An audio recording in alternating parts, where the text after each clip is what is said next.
What if getting older is not the slow fading of your story, but the quiet beginning of your deepest awakening? Right now, somewhere a clock is ticking, not loudly, just faithfully. And with each soft click, it offers you a question most people avoid. What if this season of life is not a closing door, but a doorway? Stay with me for a moment, because before this journey ends, you will hear one simple line. A line that can loosen the tightness in your chest and make the idea of aging feel less like loss and more like home. For so long, the world gives us a narrow script.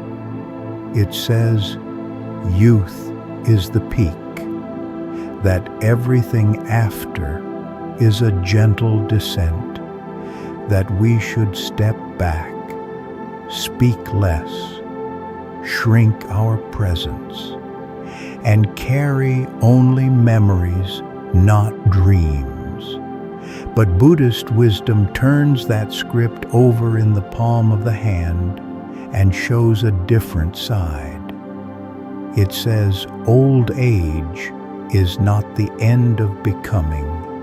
It is the ripening. It is the season where you no longer have to race, no longer have to prove, no longer have to compare.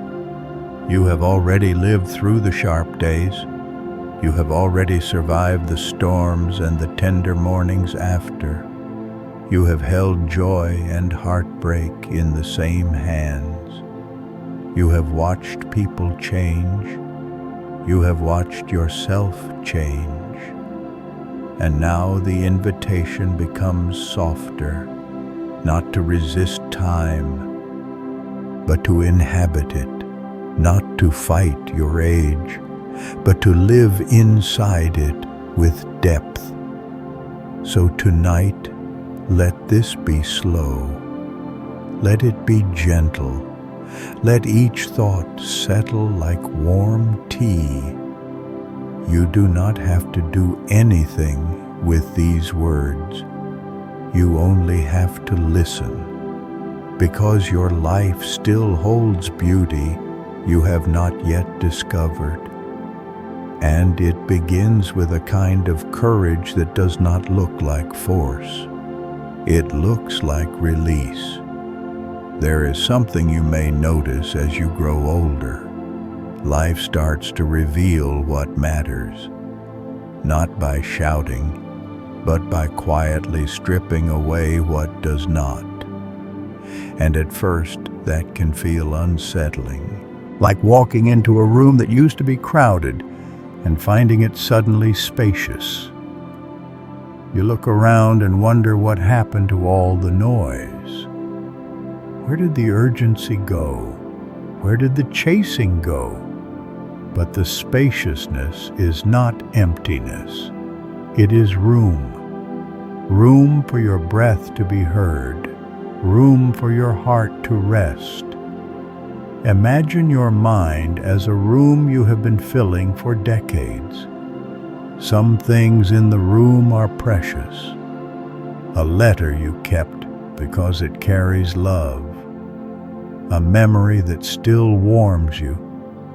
A lesson that saved you in a hard season.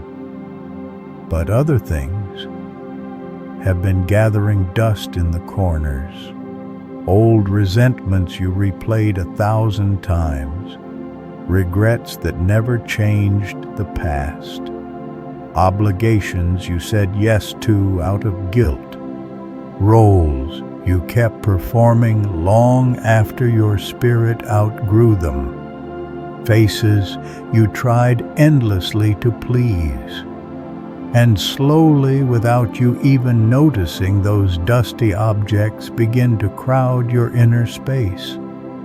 They leave little room for peace to sit down. So here is the first gentle turning. Ask yourself, without judgment, what am I still carrying? that exhausts me?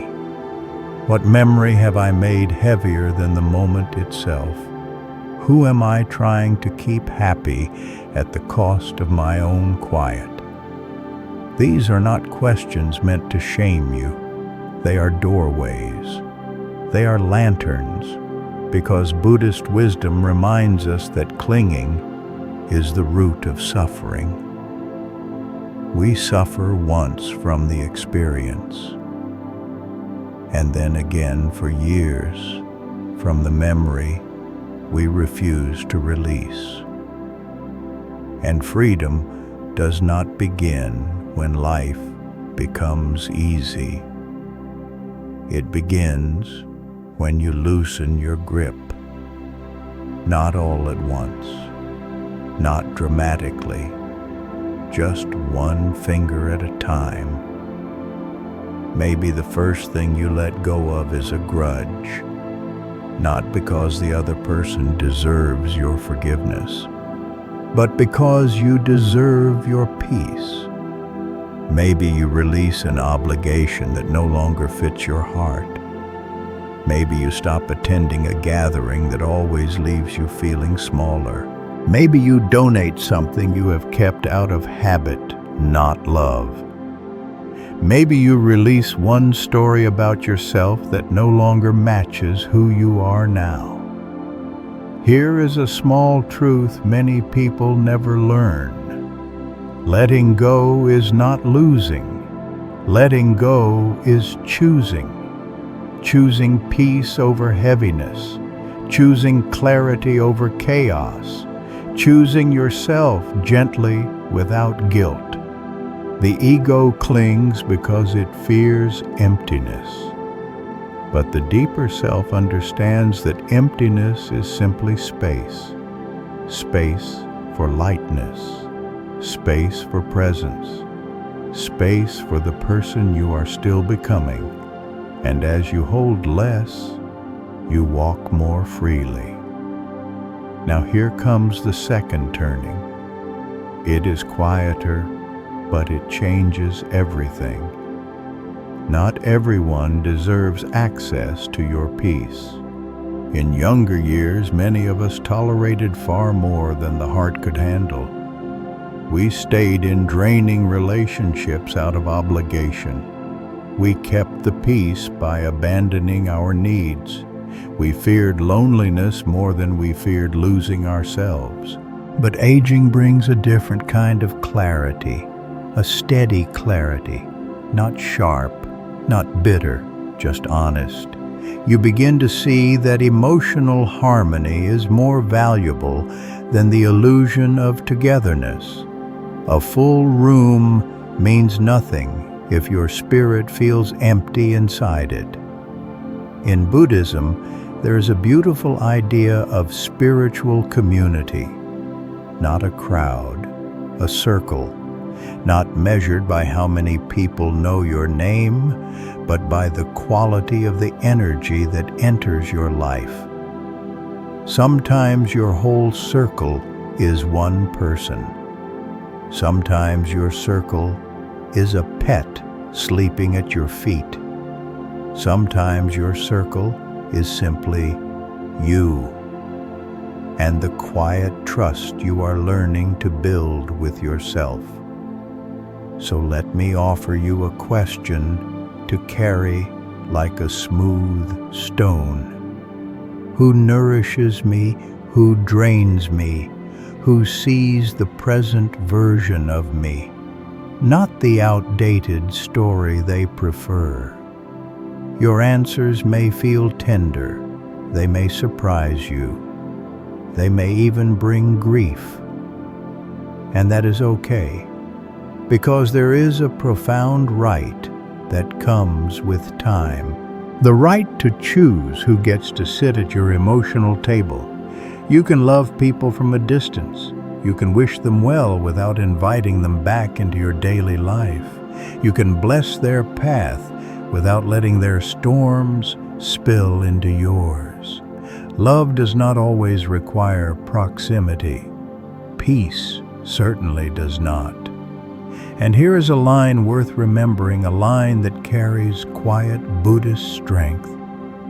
If it costs my peace, it is too expensive. You have already paid enough in stress, in silence, in self-sacrifice, in nights where your body was in a bed, but your mind was still at war. You no longer owe anyone access to your inner world just because you once played a role in theirs.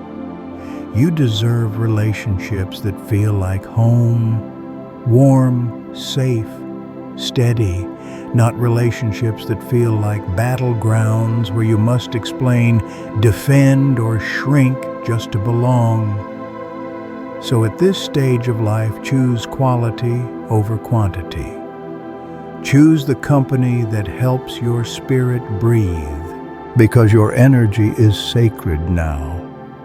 Your time is precious, and your heart, after everything it has lived through, has earned the right to rest in gentle hands. Now the third turning is the one that most people understand only when it is almost too late. The past is memory. The future is imagination. And the only moment that truly belongs to you is the one happening right now. Yet the mind, especially as we age, likes to drift. It drifts backward, replaying old scenes. It revisits regrets like old movies. And when it is not looking back, it casts itself forward into uncertain tomorrows, writing stories shaped more by fear than reality. Buddhist wisdom interrupts this softly. Do not dwell in the past. Do not dream of the future. Concentrate the mind on the present moment. Think of the past as a vast library. Its shelves hold chapters of your life, some beautiful, some painful, all meaningful. You may visit those shelves when you need understanding, but you were never meant to live there. And the future is a novel the mind drafts before anything has happened. A story written in ink, made of hope and worry. But now is solid. Now is the warmth of your blanket. Now is the quiet sound in the room. Now is the rise and fall of your breath, the faithful movement that has carried you through every season. So, here is a simple practice, small but powerful. Bring your mind where your body is. If you are walking, walk. If you are drinking tea, taste it. If you are washing your hands, feel the water. If you are listening to this, listen, not with effort, with softness. Because ordinary things become extraordinary when you actually witness them. One of the hidden gifts of aging is the ability to notice what youth rushes past, the softness of morning light, the way steam curls from a cup, the peaceful heaviness of evening air, the sound of a familiar voice, the quiet miracle of having made it to another day. And here is the prediction gap I promised you earlier. Before this story ends, you will hear a sentence that can change the way you carry time. But first, there is a fourth turning, and it asks for a different kind of courage. Everything changes. Your body, your relationships, your priorities, even the way you understand yourself. Impermanence is not a flaw in life's design. It is the design. And this truth becomes sharper as we age. One day you look in the mirror, and the face staring back does not quite match the version you still hold in your mind. People you love drift away. Some move, some change, some disappear suddenly. Roles you once wore proudly begin to dissolve. And in the quiet that follows, you may wonder, who am I now? Buddhist wisdom offers a liberating answer. You are not the things that change. You are the awareness witnessing the change. When you stop identifying yourself with shifting circumstances, a deep peace becomes possible. The world may move, the body may age, relationships may transform, but the one observing all of it can remain steady, spacious, untouched. Think of life as seasons. Spring blossoms, summer thrives, autumn releases, winter rests. Each season is temporary. Each season is necessary. Aging is not a punishment. It is a season where noise softens, where clarity rises, where the unnecessary gently falls away. Winter is quiet, but it is sacred. Without winter, nothing could bloom again. So instead of fighting the changes you see, try this practice. When something shifts your routine, your energy, your reflection, pause and whisper, "It is changing." Naming the change loosens the resistance around it. And where resistance loosens, suffering begins to dissolve. Acceptance does not mean resignation. It means acknowledging reality without letting it disturb your inner balance. It means trading bitterness for gratitude, comparison for presence. Instead of saying, "I used to be able to do that," try saying, "I'm grateful I can still do this."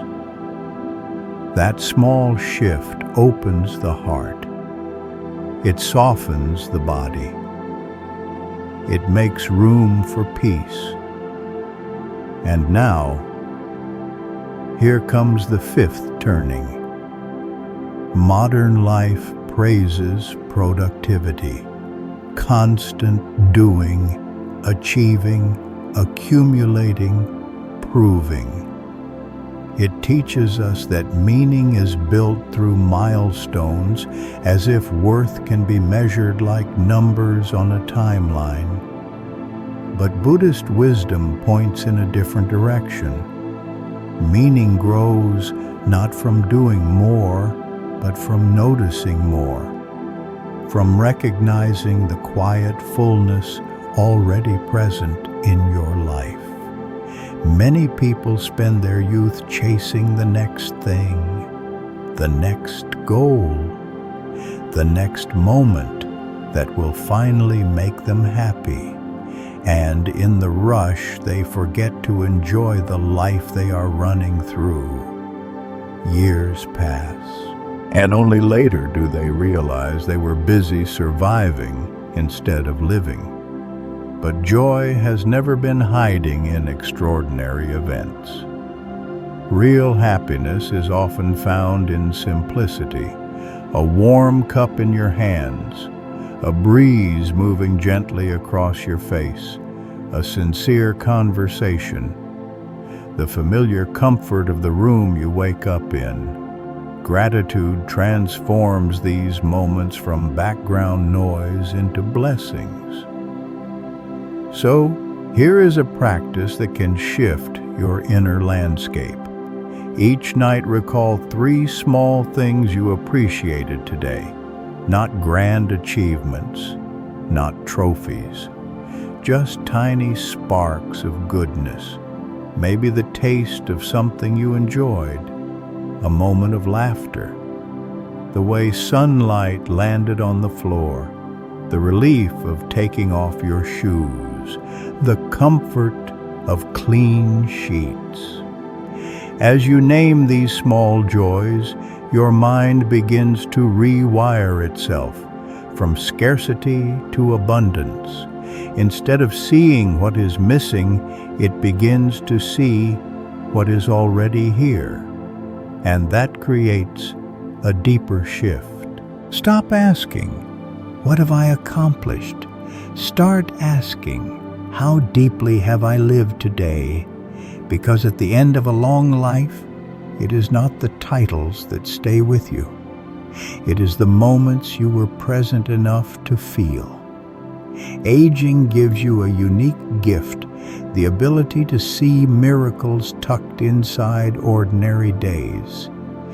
With fewer distractions and less urgency to prove anything, you can finally notice the sacred hidden in the everyday. And now, the 6th turning. A quiet question rises in almost every human heart when time has softened the edges of ambition. What will remain of me when I am gone? The ego answers with achievements, recognition, status, success. But Buddhist wisdom offers a gentler truth. Your real legacy is how you made people feel. Compassion is not simply being nice. It is the ability to look at another human being and recognize your shared humanity, their fears, their hopes, their hidden battles. It is the softening of the heart, the willingness to extend warmth without expecting anything in return. It is saying through your presence alone, "I see your suffering, and I honor it." And here is the paradox of aging. Many people become more forgiving of others, but harsher toward themselves. They carry old mistakes like stones. They judge their aging bodies. They look back with regret instead of tenderness. So let compassion begin where it matters most, inside. Because you cannot pour from a cup you refuse to fill. Try this simple practice. When you encounter someone loved, one stranger, even someone difficult, silently repeat, "Just like me, this person wants to be happy. Just like me, this person suffers. Just like me, this person deserves peace." These words dissolve invisible walls. They turn conflict into understanding, distance into connection. And compassion shows itself in the smallest gestures, listening without interrupting, choosing a softer tone, offering a smile to someone who feels unseen, forgiving a person who may never apologize. These small acts echo longer than anything material you could leave behind. And your presence alone can be healing. When you sit with someone in patience, you give them a rare gift in this hurried world: attention. When you respond with warmth, you give them safety. When you choose peace, you become a reminder that kindness is still possible. You do not need to move mountains to matter. You do not need a monument. The world does not remember the noise. It remembers the warmth. Now let me bring you back to the promise. The sentence that can change the way you carry time. Here it is. You are not becoming less. You are becoming distilled. Older age is not subtraction. It is essence. It is the moment the unnecessary falls away and the essential becomes clear, like water simmering slowly until only what matters remains. And when you see it like this, aging stops feeling like a thief. It starts feeling like a teacher, a quiet teacher, a patient teacher, a teacher that says, "You have already done so much. Now you can finally stop running. Now you can finally stop auditioning for love. Now you can finally stop explaining yourself to people who are committed to misunderstanding you. Now you can live gently. Now you can see clearly. Now you can love without fear." Because this chapter is not about striving, it is about seeing. It is about the kind of wisdom you cannot buy, only earn. It is about the softness that arrives when you no longer have to prove you are strong. It is about the peace that comes when you realize you do not have to carry everything alone. So tonight, if you feel the tenderness of time, if you feel the quiet weight of years, let that weight become something else. Let it become depth. Let it become permission. Permission to release what no longer serves you. Permission to protect your peace. Permission to be present. Permission to accept change. Permission to find meaning in simple joy. Permission to live with compassion. Aging is not a closing chapter. It is a deepening one. And your life still holds beauty you have not yet discovered. So breathe slowly, softly. Let the breath carry you back to this moment. May you be peaceful. May you be present. May you be free. And if sleep comes, let it come like a blessing, not something you achieve, something you receive, a quiet hand held out in the dark, and you simply taking it. Let me slow down with you and add a few more lanterns along the path, because sometimes the mind hears a teaching and immediately tries to turn it into a project, a checklist, a plan. But tonight is not for building. Tonight is for softening. So picture this: a simple room, a lamp with warm light. Outside, the world keeps moving. Cars pass, news scrolls. Someone somewhere is still trying to win an argument, and you are allowed to step out of that river for a while. If you notice tension, do not fight it. Just name it gently. Tension, and let it be there without feeding it. This is one of the quieter gifts of aging. You stop wrestling with your own inner weather. You learn to let clouds pass. And here is a twist most people don't expect. Many think aging makes life smaller, but for some, aging makes life truer, because the older you become, the less interested you are in the performance of living, and the more interested you are in the feeling of living. So when we speak about letting go, it helps to know what we are truly releasing. We are not releasing love.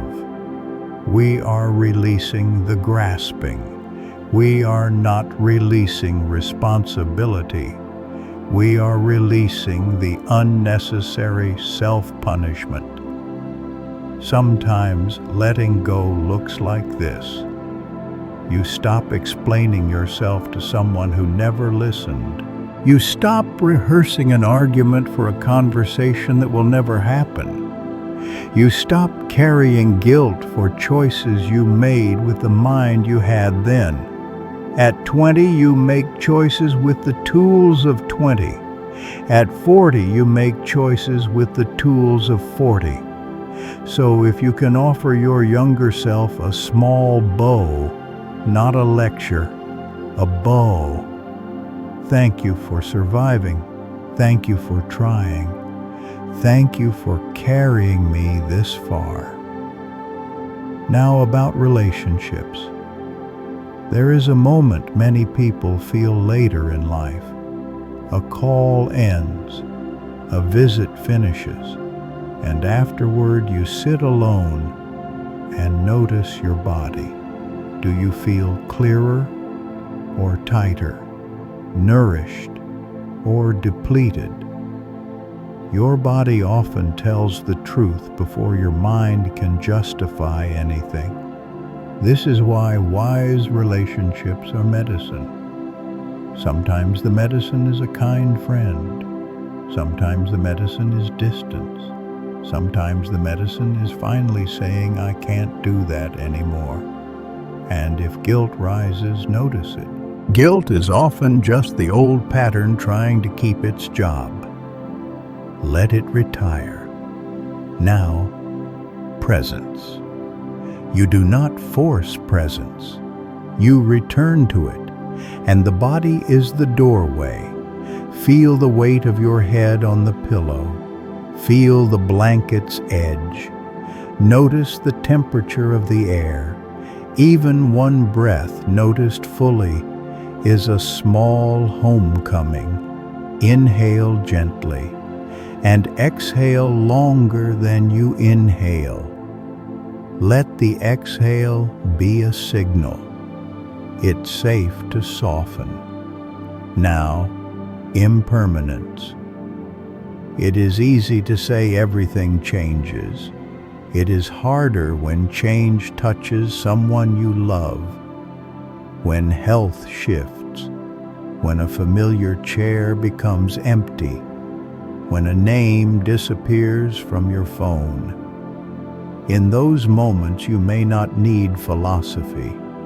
You may need permission to grieve.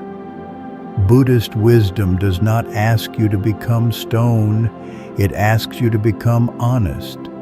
Grief is love with nowhere to go.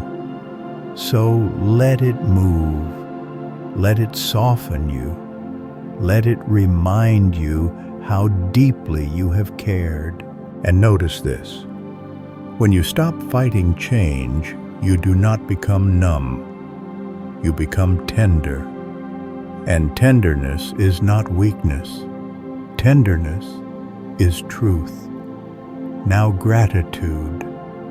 Gratitude is not denial. It is attention. It is noticing that even in a hard day, there were small pockets of kindness, a warm shower, a message that made you feel less alone, a breeze through an open window, the relief of taking off your shoes. And if today had nothing bright, let gratitude be simple. I am here. I am breathing. I made it through. That is enough. Now, compassion.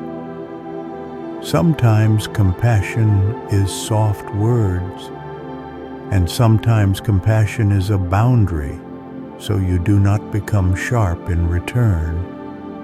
Compassion toward yourself may look like this. You go to bed earlier. You forgive yourself for needing rest. You stop comparing your pace to someone else's pace. You treat your body like a friend, not an enemy.